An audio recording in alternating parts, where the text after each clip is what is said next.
With the environment design for World of Warcraft, we really wanted the environments to have a really handcrafted feel. We wanted the terrain to really have that feel that it was created, by hand. We really wanted to make sure that all the little details were embellished to the point, the viewer could tell that it just wasn't computer generated.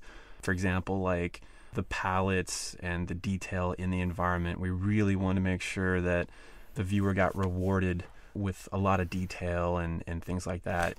So we treated them just as key as the characters, as the monsters, and everything else. Absolutely. There's not any one element of our game that stands out too far above the rest. Is that we treated the environments, the tile sets, everything just as important as a character, as a weapon.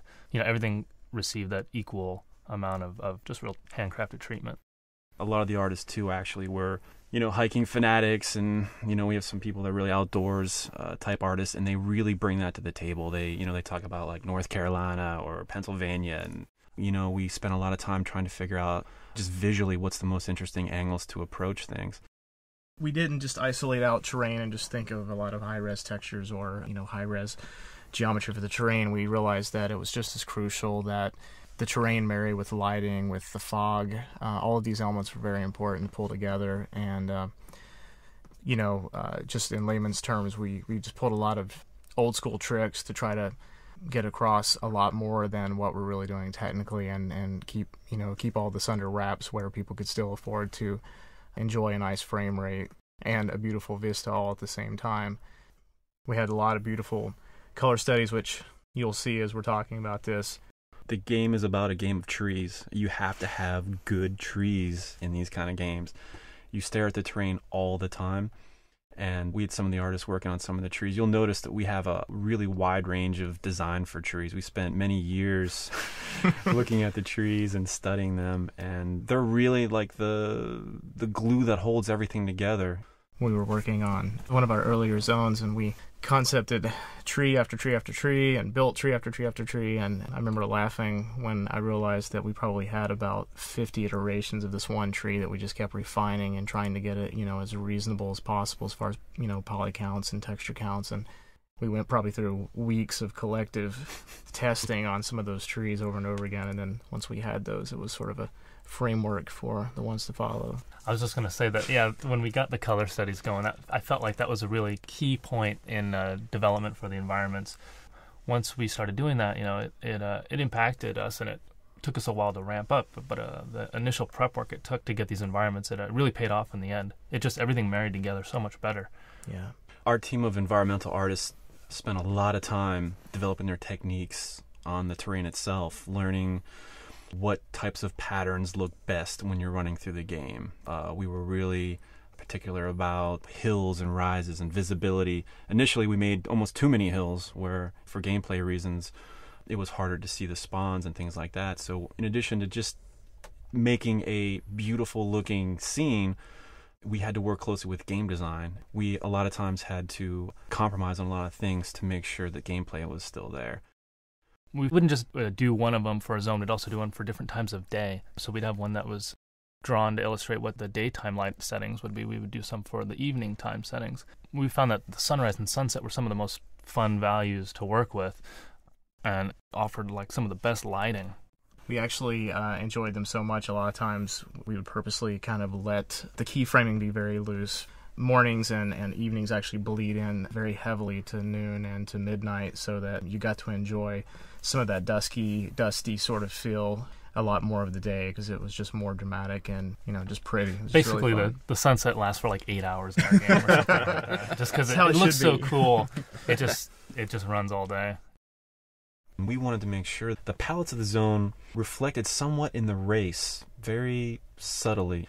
For example, the undead area of Tirisfal Glades, we wanted to kind of keep it cool colors, muted. Yeah. For the night elf areas in Teldrassil, we wanted to infuse some of that color back in there, and we were careful to keep the palette, maybe 2 colors, trying to keep it simple as possible.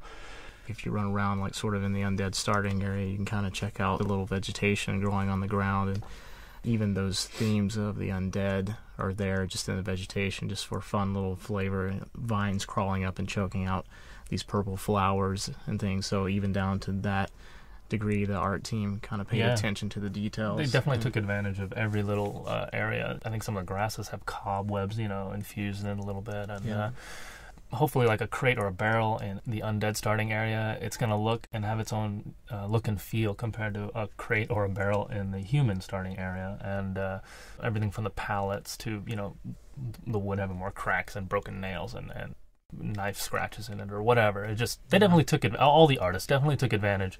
If they got to paint a texture for it, they definitely used every pixel to represent the environment that this prop was going to be set into. So, I know, I totally agree. And I think one of the things that we strive for, too, is just the uniqueness of what we want to do. We want to make sure that the zones look as good as possible as far as, like, if you were to take a screenshot of our game and you see it in a magazine, it looks different. It has a certain look to it that you're not going to find easily.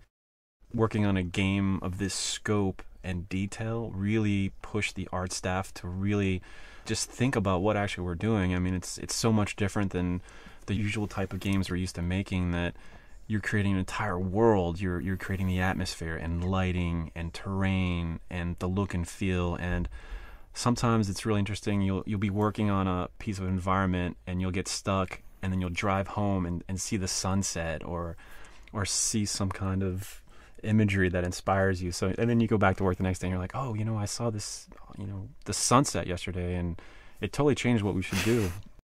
Yeah, we had lots of just elements to work with in the editor for creating the world. We had the directional lighting, the ambient lighting, the sun color, the moon color, fog color, and all the gradations of colors in the sky. And I know Brandon did most of that stuff for so many of the zones, the watercolor, cloud color. And so we just take our time and put these together in the right order, playing off each other, the right colors, the right settings to create just that unified look and feel. Overall, we really wanted to have the environments have that old Maxfield Parish or that N.C. Wyeth, that warm feel, that handcrafted feel. I know we say that a lot, but we really wanted to have that look. And even in the trees, if you look at the trees, it's very hand painted, all the textures, and we were careful how things blend together, how trees would blend into the environment. We were constantly racking our brains about the tile set, what was too busy. Initially a lot of the roads were too busy and too dark, and we had to simplify those. And